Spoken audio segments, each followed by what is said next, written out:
just hit. All right, so we had 3 points of conversation on the table for your breakout rooms. What is the emphasis, or why is so much emphasis placed on this idea of Black nationalism? The distinction between reading the text and hearing the speech, and then what new understandings or revelations did you gain about Malcolm X through the engagement of his work? Who wants to start us off?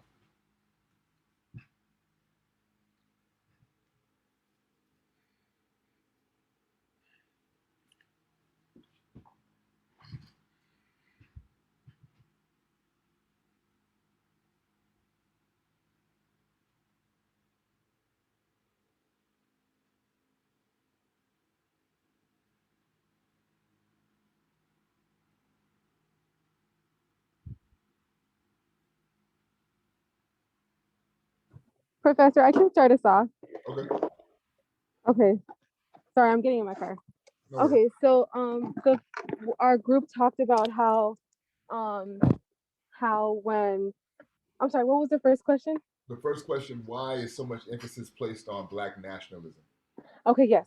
So our group talked about how there was a lot of emphasis placed on Black nationalism because Malcolm X wanted to, you know, focus on Black power about um about how, how to form a community, I guess, and how to not only form a community but build on that, and to not only build on that but also focus on how much power we have as a community. Mm-hmm, mm-hmm. Absolutely.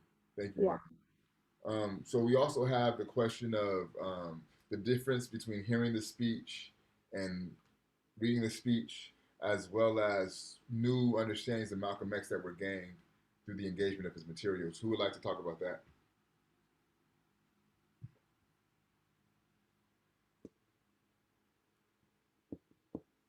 Kaylin, what was discussed in your breakout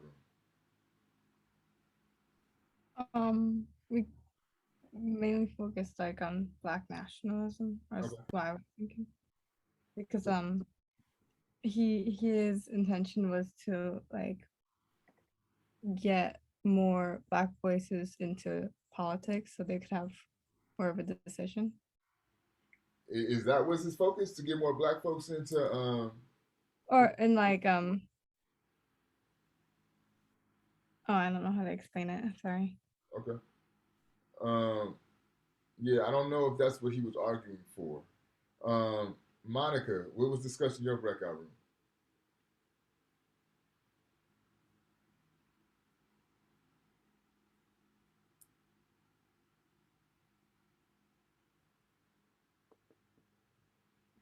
Monica, what was discussed in your breakout room?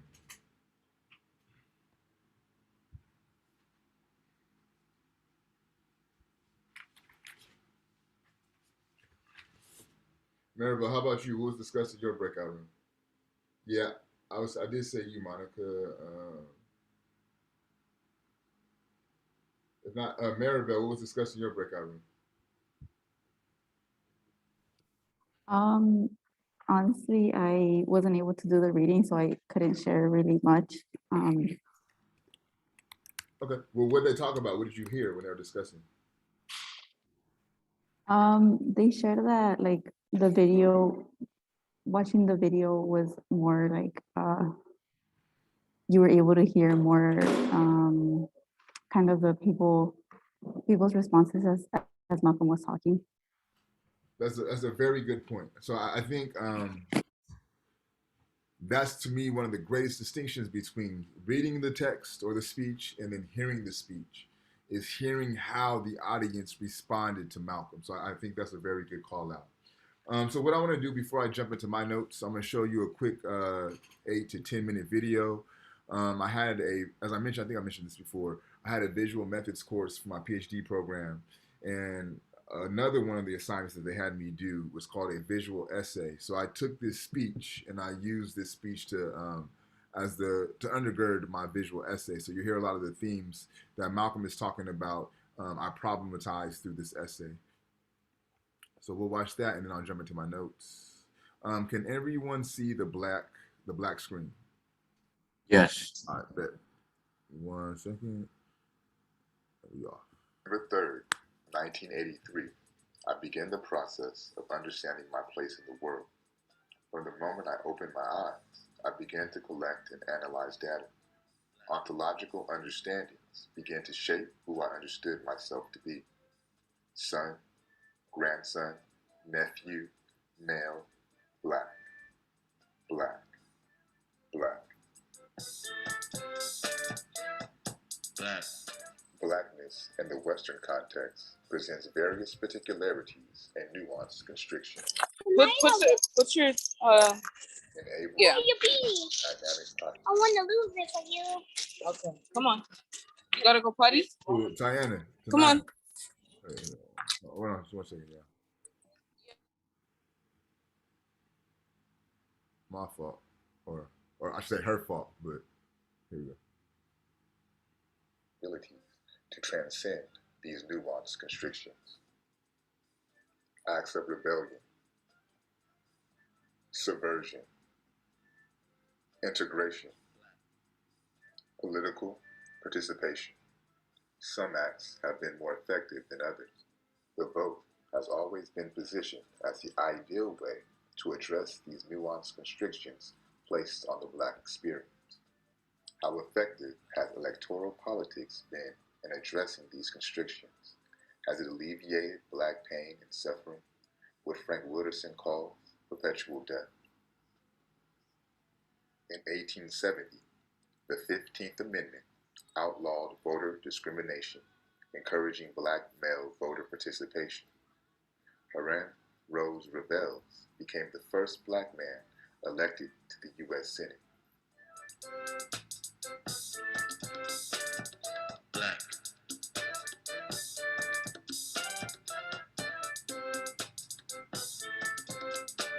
I'm Black. America would respond to this progress with Jim Crow laws and Black codes, nullifying any notion of progress. Almost a century later, on August 6, 1965, the Voter Rights Act was passed, seeking to do what the 15th Amendment was meant to do, protect Black men and women this time in their efforts to vote. This was widely celebrated as a great civil rights victory. Within 5 days of this victory, police brutality incited a 5-day rebellion in Watts, California. The government has failed us. You can't deny that. Anytime you live in the 20th century, 1964, and you walking around here singing, "We shall overcome," the government has failed. It's only a man, not God. It's only a man, not God. In 1993, the Black community celebrated the first Black president.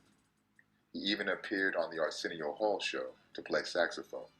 It's play in our lives. And until we become politically mature, we will always be misled, led astray, or deceived or maneuvered into supporting someone politically who doesn't have the good of our community at heart.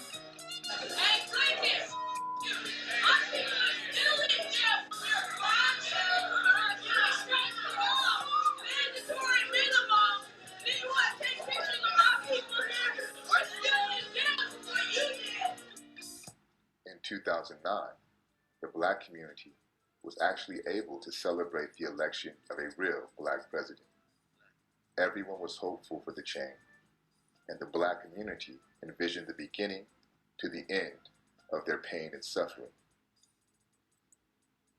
In February of 2012, the hope for change was shattered. 17-year-old Trayvon Martin was hunted and murdered. The Stand Your Ground law allowed for the acquittal of Trayvon's killer, birthing the Black Lives Matter movement. November 3rd, 2020.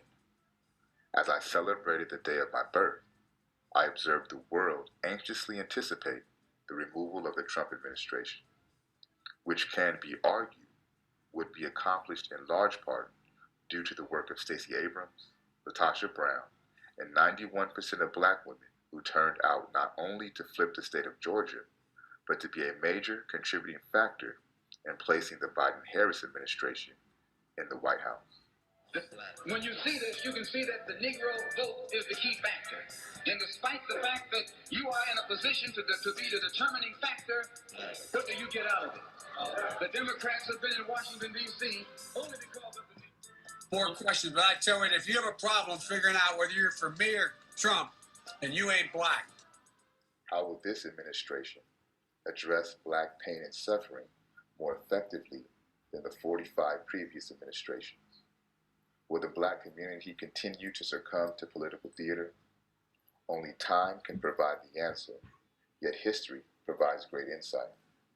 While electoral politics has advanced the constrictions at a civil rights level, electoral politics has yet to produce any type of sanctuary for the systemic subjugation of the black body, failing to address the constrictions on a human rights level. Black.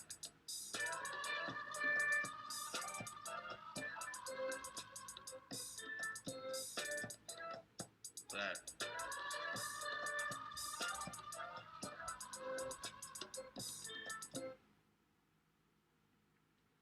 All right.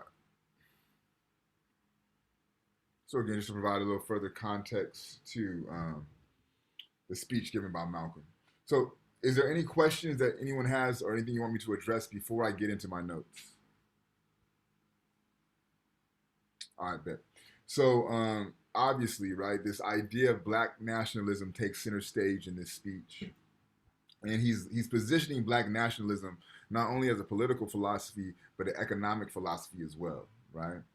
And for me, the way that he talks about black nationalism, the way that he situates black nationalism, is to place your black identity before any other identity, right? And he starts off by saying, I'm a Muslim. Some of you are Christian.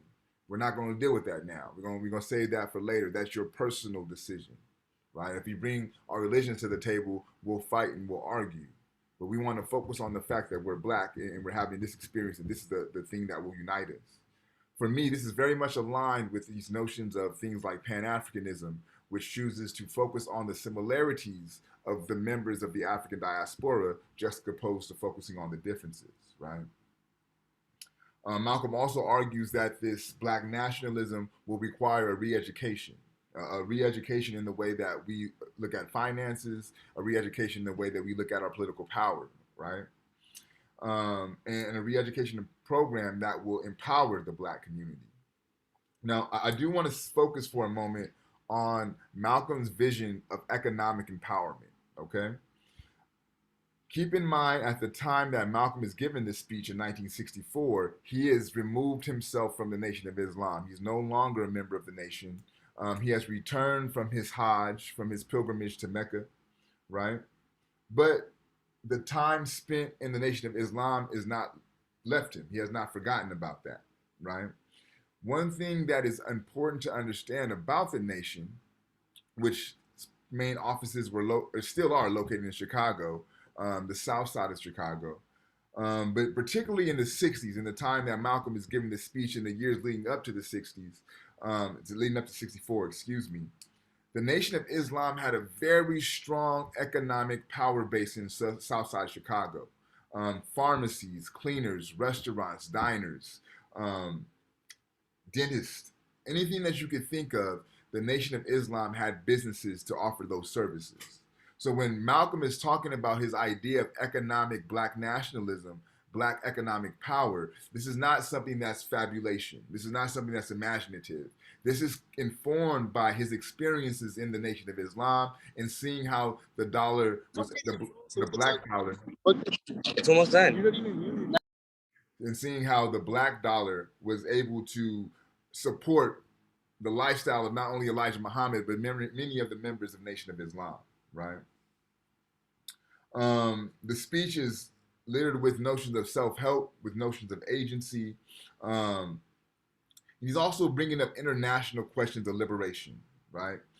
He's questioning and being very attentive to anti-colonial liberation struggles that are taking place throughout the globe. Again, keep in mind, he's just returned from Africa, not only making his Hajj, but he's met with several African heads of states that allows him to have this global perspective on the African condition. Also, his time in anti-colonial Africa allows him to equate the experiences of African people in Africa with the experience of African people in America, which allows him to situate America as a colonial empire, right? And he even makes the claim that there's no such thing as a second-class citizen, right? If you're a second-class citizen, you're nothing more than a slave, because second-class citizen equals colonization. And I believe that his time abroad in anti-colonial territories, particularly in Africa, allowed him to see America as a colony. Malcolm then kind of shifts the conversation to politics, and he questions the political maturity of African people within America, right? And this is also picked up in the video that we just watched. And he says, I question the political maturity in the sense that we continuously vote for individuals, we put these people in office, but what the platforms that they run on, the promises that they make to garner our vote, they do not fulfill those promises when they get in office, right? This is Malcolm talking in 1964. It's been a year that Joe Biden has been in office, and I'm starting to hear a lot of conversations around Joe Biden has done nothing for black folks. Now, if you think back a few years ago when Joe Biden was campaigning, again, you've seen in the video, he's meeting with Charlemagne the God from the Breakfast Club, right? His running mate, Kamala Harris, was going to Howard University, where she graduated from. She was on the Breakfast Club, right? When she hopped off her little private jets, she had her Chuck Taylors on, right? To show that she's down with black folks, right?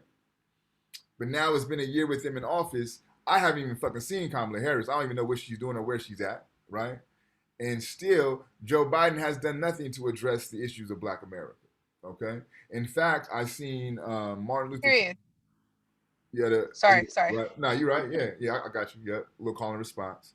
I seen Martin Luther King Jr.'s daughter online talking about how Joe Biden has done nothing for black people, right? So, but again, we continuously vote Democratic. Now, I'm not saying to vote Republican. All I'm saying is whoever we vote for, we should be able to ensure that what they said that allowed us to give them our vote is fulfilled, right? And this is what Malcolm is talking about when he mentions the political immaturity, right? Yeah. Kamala Harris is gone. I no hair of her ass, right? So again, this is what Malcolm is focusing on. And then he talks about how the Democrats and the Republicans are two sides to the same coin, right? So no matter if you vote for Democrat, no matter if you vote for Republican, both of them aren't concerned with your interest, right? And he tells them, I know you don't want to hear this. I know you don't like the way that this sounds, but I'm going to tell you the truth, whether you like it or not. I'm going to tell you the truth, whether you like it or not. Now, this is a fundamental core principle of Alhaj Malik El-Shabazz, Malcolm X. Truth. Truth has guided his decision-making his entire life, right? When he's in the streets of Harlem hustling as Detroit Red, moving weight, pimping, hustling, right? He gets put in jail. He comes into another truth, which is the Nation of Islam, and he dedicates his life to serving Elijah Muhammad in the mission of the Nation of Islam. When he finds out that the words of Elijah Muhammad are not in alignment with his actions, he chooses to remove himself from the Nation of Islam because he cannot reconcile the contradictions within Elijah Muhammad and what he professes himself to be, right? When he makes his pilgrimage to Mecca and he sees that there's white members of the Islamic faith with pale skin, blonde hair, and blue eyes, and they're making their Hajj, right? And they're saying their prayers 5 times a day. They're making salat, right? This is in direct contradiction to what Elijah Muhammad told him about white folks' inability to make it to paradise. White folks' inability to make their pilgrimage back to the hometown of Mecca, right? This is what the nation says, but when he gets to Mecca, he sees this is not true. So he has to live in this truth. So one of the pillars of Malcolm X is this notion of truth. I will tell you the truth whether you like it or not. And his commitment to his truth, in turn, cost him his life, right? Another thing with Malcolm is he's starting to, I don't want to say starting to embrace, but what I will say in the speech, you're hearing collective notions of freedom, not just concerns with African people here in America, but African people globally, and making sure that they receive their freedom also. To me, this speech is an apocalyptic prophecy. It's an apocalyptic prophecy. What does it mean when I say an apocalyptic prophecy? What does that mean?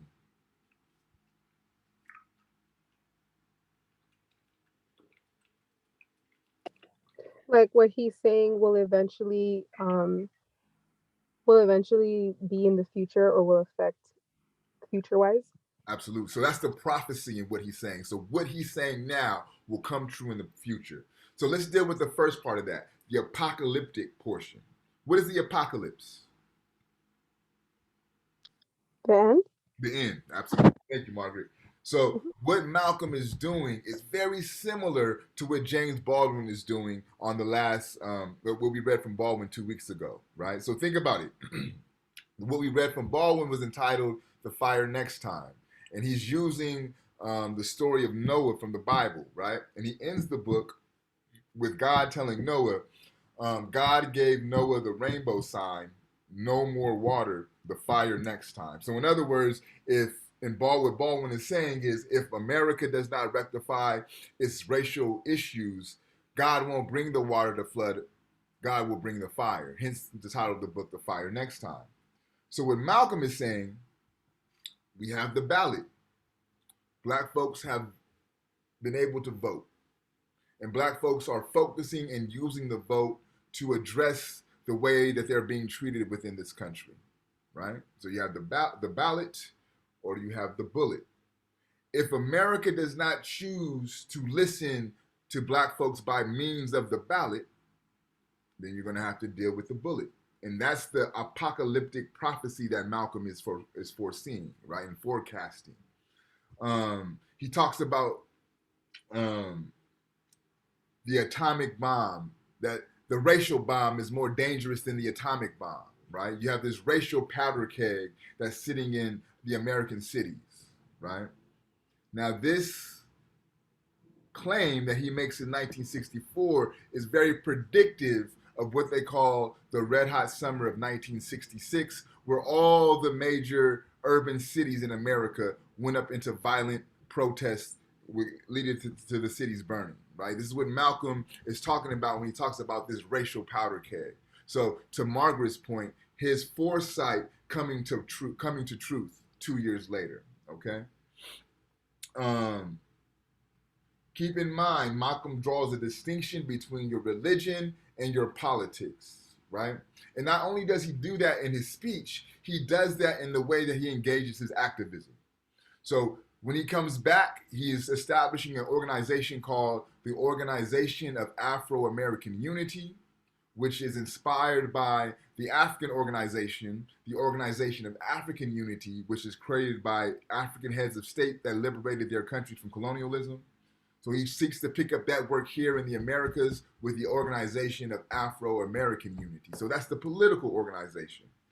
On the flip side, he has his religious organization called Muslim Mosque Incorporated. So that's designed to address the spiritual needs of the African community. So again, Organization of Afro-American Unity to address politics, Muslim Mosque Incorporated to address the spiritual realm. Towards the end of Malcolm's career, you see a lot of shifts and a lot of changing in his thinking. Upon his return from Mecca, upon his his breaking from the Nation of Islam, he looks at the civil rights movement a little differently, right? He looks at things like integration a little bit differently, where in the past he was vehemently opposed to integration. Now in this speech, he articulates how he sees integration as one means to the overall same objective of Black freedom and empowerment, right? So this is a shift that you see in Malcolm's thinking. Ultimately, though, and I think this is one of the biggest things that we could take away from Malcolm, is his desire to take the United States before the United Nations for human rights violations, for crimes against humanity, right? This is one of the greatest things that Malcolm X has attributed to our struggle is this idea of our issues not being not being a civil rights struggle, but a human rights struggle. So let's deal with that for a moment. What were some of the objectives of the civil rights movement? What were some of the things that the civil rights movement sought to change?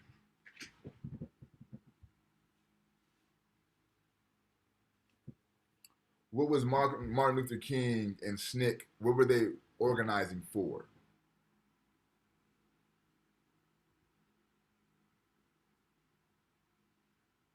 To end segregation. Segregation. So one of the things is integration, right? To integrate society. Integrate schools, integrate jobs, integrate diners, right? These are some of the thrusts of the civil rights movement. To change the material living conditions of Black folks, right? Let's fast forward, 2020s. We have the Black Lives Matter movement, right? But let's not look at the organization. Let's not think about the movement. Let's just think about the term, Black Lives Matter. What does that mean? Just the term, Black Lives Matter. What does that mean? Can I respond? Yeah, please. Black Lives Matter simply means that Black lives matter too. Black lives are also important within like life today, a part of people. Black lives are important lives. Absolutely. So let me ask you this tonight. If Black Lives Matter is insinuating that Black life is of importance, what does that movement, what does that organization say about the society that produced it? That the society isn't proving to believe that Black lives are also important. So people have to come together to emphasize the fact that they are important. Ben, thank you. So rock with me on this. If Black Lives Matter is about the ability to just live, just for Black folks to live, is that a civil rights issue or is that a human rights issue? That's a human rights issue. It's a human rights issue, absolutely. Because a civil rights issue would be like Black schools matter, right? Black churches matter. Black voting matters, right? Those are civil issues. But Margaret is absolutely right. Black Lives Matter, in its terminology, is dealing with human rights, okay? But to me, there's a separation and there's a disconnect. Because a lot of the work that Black Lives Matter does, it performs itself in a civil rights capacity, right? Because a lot of the things that you see being done in the 60s under the civil rights movement, you see being echoed in our day under the Black Lives Matter movement, right? So let me ask you this. How can organizations like Black Lives Matter begin to situate this problem as a human rights problem and not a civil rights problem? What are some of the ways that they could shift that?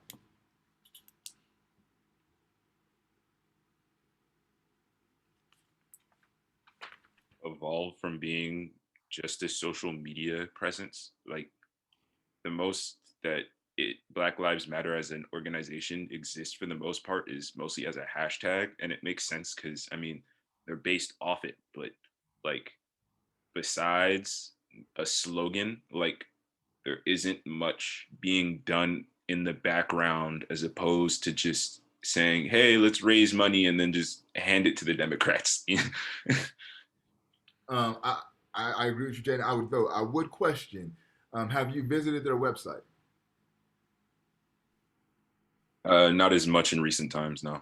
Yeah, because I think, and the only reason I bring that up is because engaging their website, you get to see a lot more of the background things that they're doing. but yeah, you're right. Right, kind of evolving the movement. What are some other ideas? What are some other things that organizations like Black Lives Matter can do to situate the human rights struggle juxtaposed to civil rights struggle? Put your organizing hat on.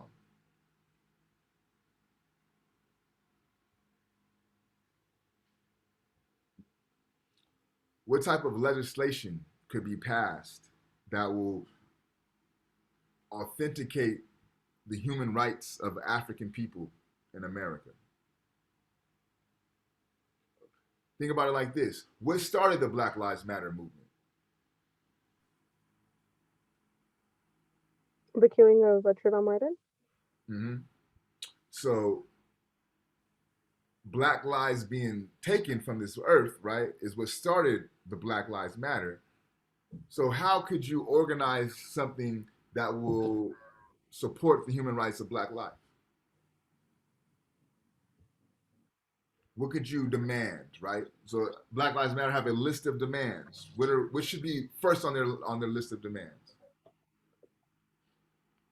To something that involves police brutality. Yeah, stop fucking killing us. Yeah. Period.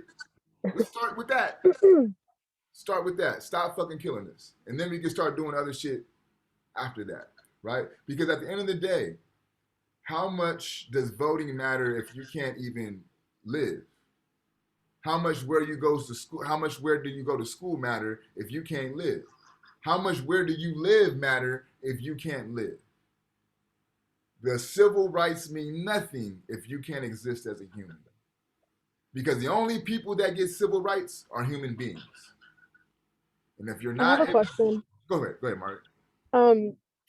So I know you said that there's a difference between civil and human rights, right?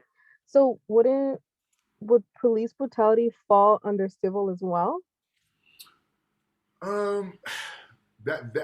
That's complicated because of this, right? So, for example, if we take stop and frisk, right? Mm-hmm. That's more of a civil right because it's impacting my ability to travel, right? Mm-hmm. Because New York is it's not like California where everybody's in a car. There's a lot of walking. So if you're walking to the subway and they stop you, that's changing the way that you live your life, right? Like how you live your life. Where police brutality becomes a human rights issue would be circumstances like Sandra Bland, right? She was murdered. And at that point, that becomes human rights. So the Okay. difference is your ability to live versus your quality of life. Your ability to live is human rights. Your quality of life is civil rights or civic rights. Got it. Okay, Right? got it. Okay, bet. And it's important that you guys understand those distinctions. So thank you. That's a very good question to clarify that, Margaret. So I'm gonna put my notes on pause. We'll jump into our fishbowl. Everyone should have an idea of where you're at with the fishbowl. If you went twice, you know you're good. If you went once, you have one more time. If you have not gone, you should probably hop on it. Does anyone want to volunteer for fishbowl? Can I go, Professor? Yeah, absolutely. Margaret. Anyone else want to volunteer? Jaden. Let's get one more. Anybody else want to volunteer? I'll go. I'm sorry. Who said that? Aldo. Aldo. Okay, bet. So we have Margaret, Jaden, and Aldo for a fishbowl. Whoever wants to start it off, it's on you.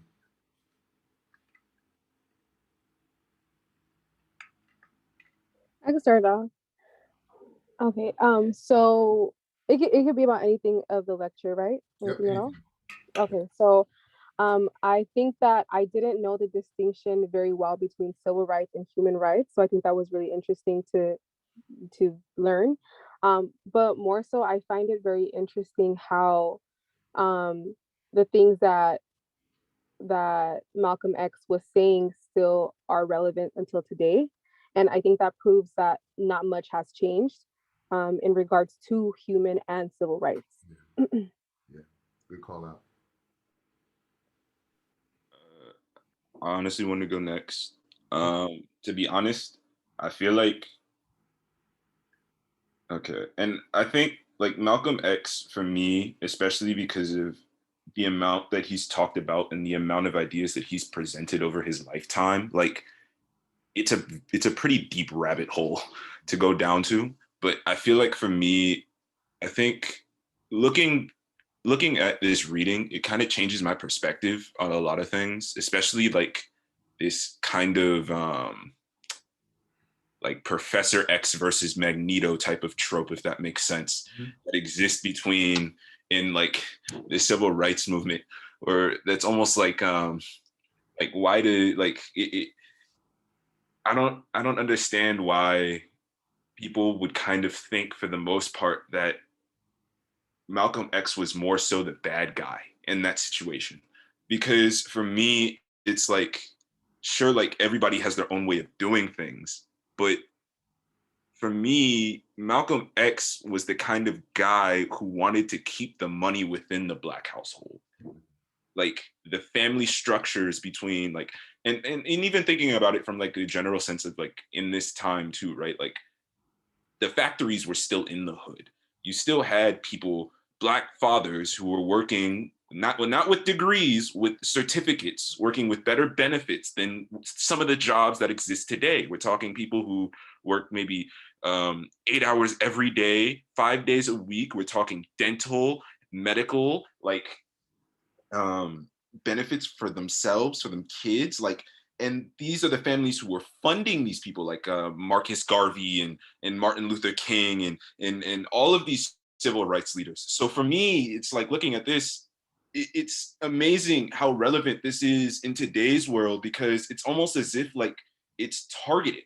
Like, because if you think about it, after a lot of these, the death of a lot of these Black leaders is when you really started to see the deconstruction of the Black household. So it's wild for me to kind of look at this and then apply it to today's terms and kind of be like, wow, so like this is how far we've essentially been removed almost from, I guess, all of the significant changes and all of the progress that we've tried to make as people over the last how many decades, almost half a century now. So it's wild to me. Yeah, Jay, I'm gonna come back to your musing on Professor X and Magneto, but I'm gonna let Aldo go first. Uh, what he said was like amazing, but I don't really. He basically said some of the parts that I want to say, but what I wanted to talk about is Malcolm's message, and like I was like, well, I just wanted to say like what I think about it, like what I think that what Malcolm's message was, that what he was trying to have people accept themselves, Black people accept themselves for who they are, and like I like the part where he was always like having people helping people, gain their self-respect, and help people clean up their lives, and he was able to make an impact on the Black societies. Although I'm going to circle back to that cleanup lives, because that's you bring up a very good point that doesn't often get talked about when you think about Malcolm X or the Nation of Islam. But I want to deal with this Professor X Magneto. I don't so like that's for y'all don't know, that's an X-Men reference, right? Um, when Stan Lee, the creator of Marvel, came up with the X-Men, and he came up with the characters Magneto and Professor X, he had Martin Luther King and Malcolm X in mind. In fact, Magneto is fashioned ideologically under the guise of Malcolm X. And if you think about Magneto's character, he's all for the mutant empowerment. He's not trying to allow the humans to oppress the mutants or to establish a society of harmonious mutant human relations.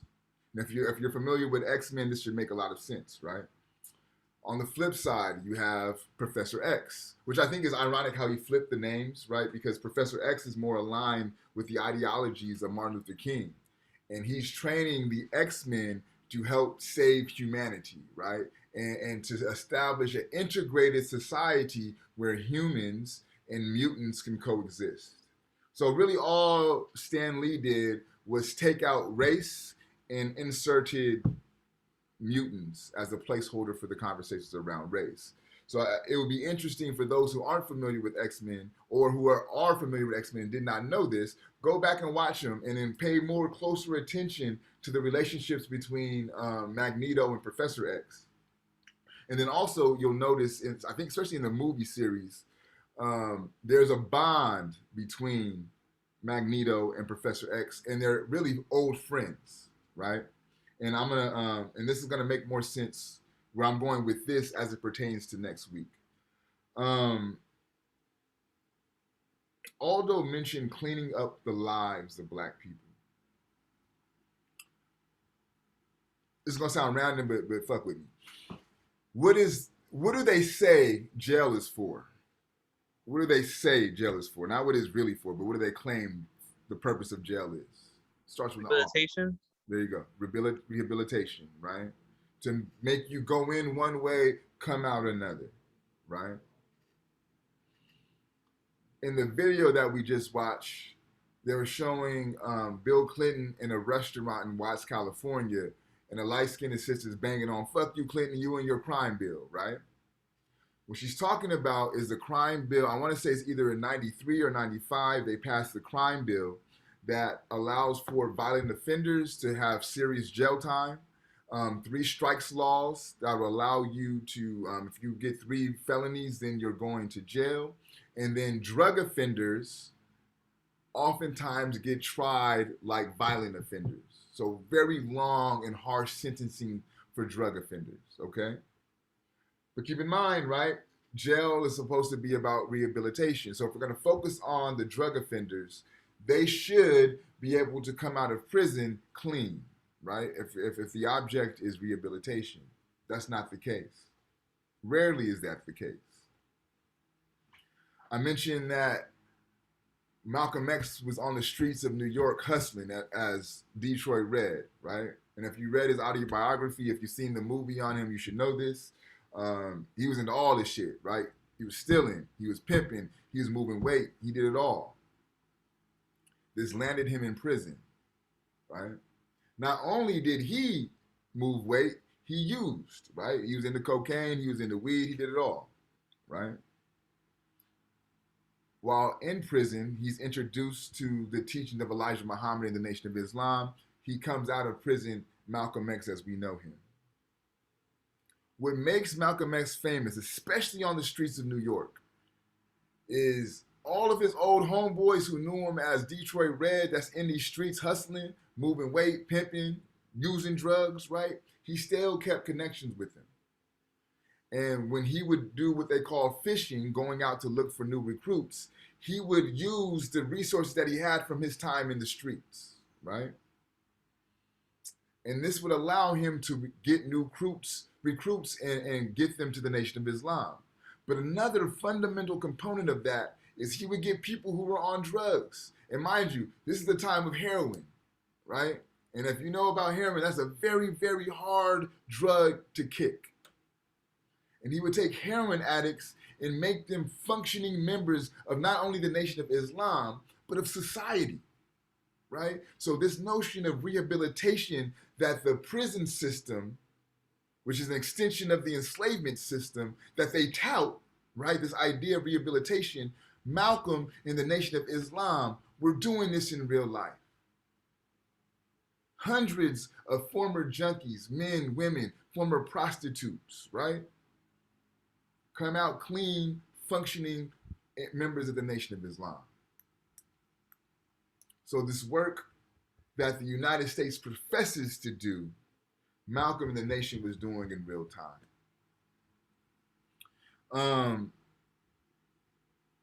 I want to ask y'all though, and we'll close out with this.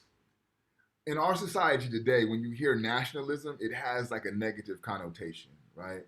Well, for me, some of the things that come to mind when I hear nationalism, I think of the Tiki Torch, cats and khakis, right? You will not replace us. I think of the folks who stormed the Capitol on January 6th. This is a version of nationalism that comes to mind when I hear this term nationalism. So for y'all, when you hear Malcolm talking about these notions of Black nationalism, did it for you originally produce a negative connotation? Yes or no? And if so, why? And if not, why?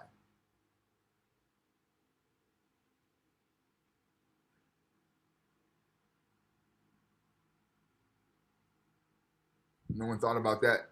So what were your Wait, thoughts? Professor, can you repeat the question one more time? Yeah. I'm sorry.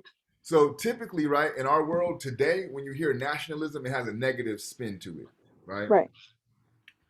Well, when you heard Malcolm mention these notions of black nationalism, how did you interpret that? Did you initially think of this as something as a bad thing, or what were your thoughts when you heard Malcolm's articulation of black nationalism? When I first, are you talking about the speech itself or the Yeah. term black Well, nationalism? his use of black nationalism in the speech. Oh, that's a good question. And you may not have took it as negative at all, right? Like I'm just curious because a lot of people when they hear nationalism they think, oh, it's something bad, you know.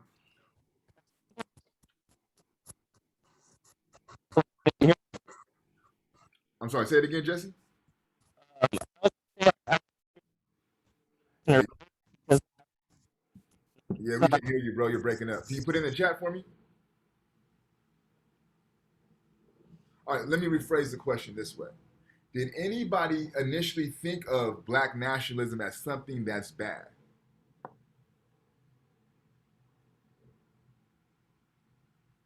Okay, so you all understood black nationalism to be a good thing.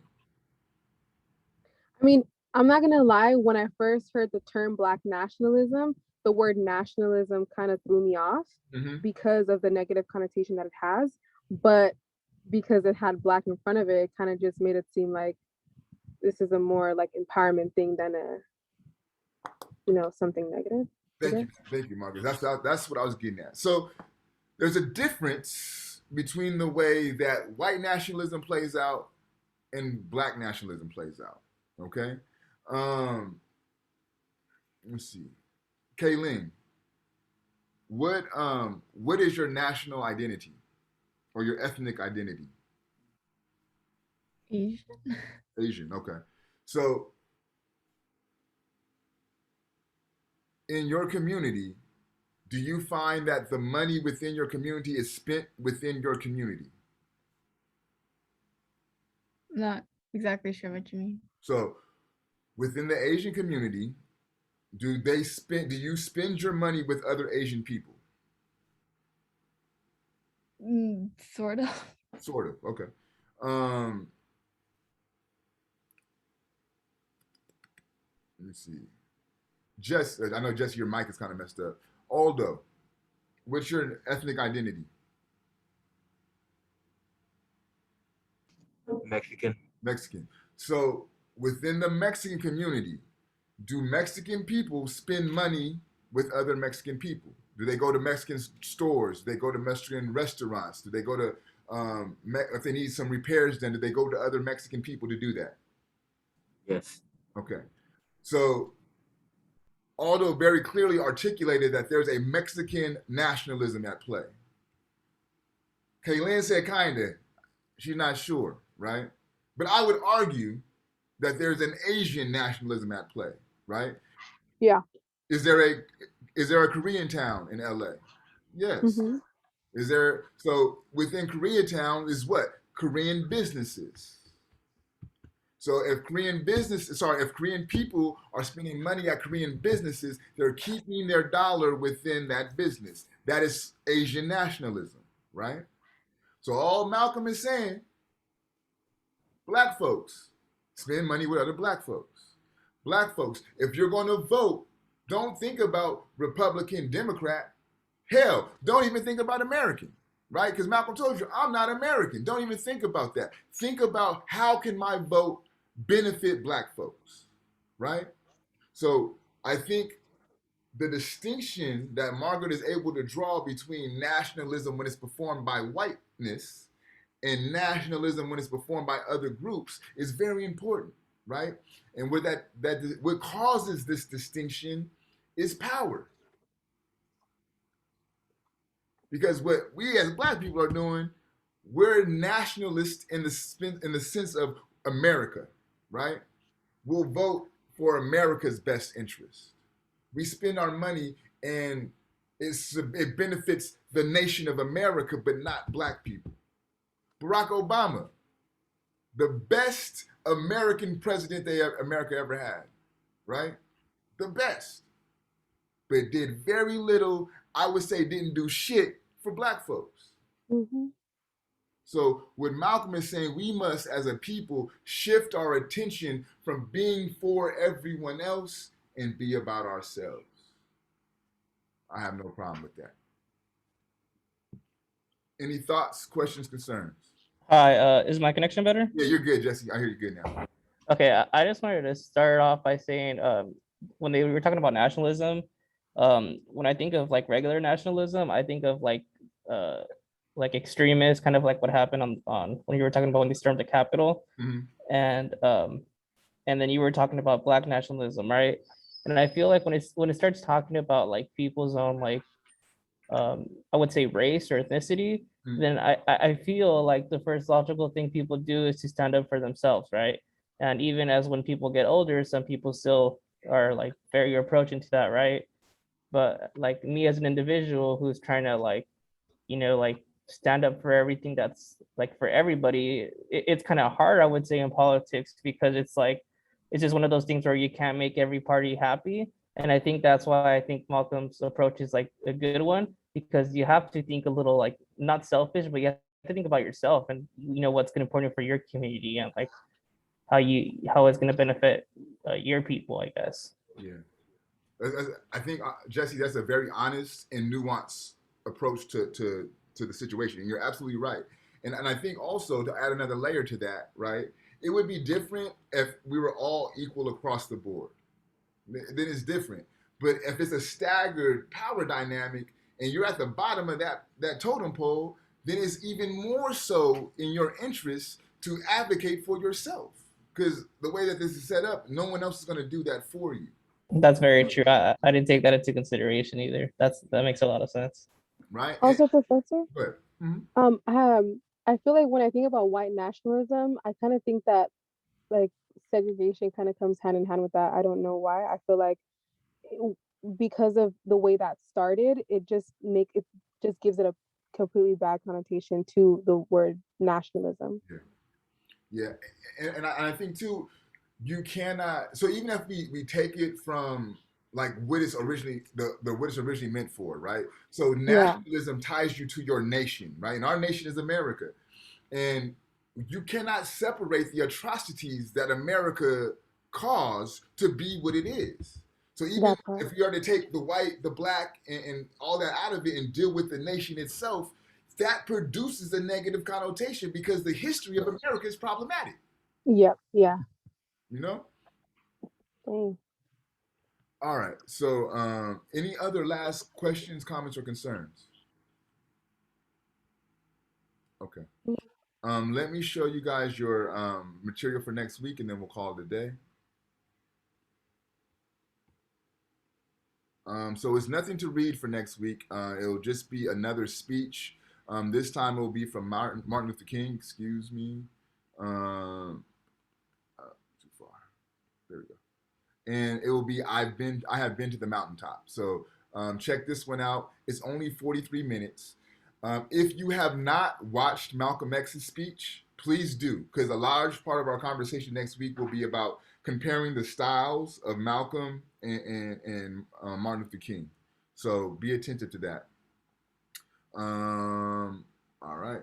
Are there any other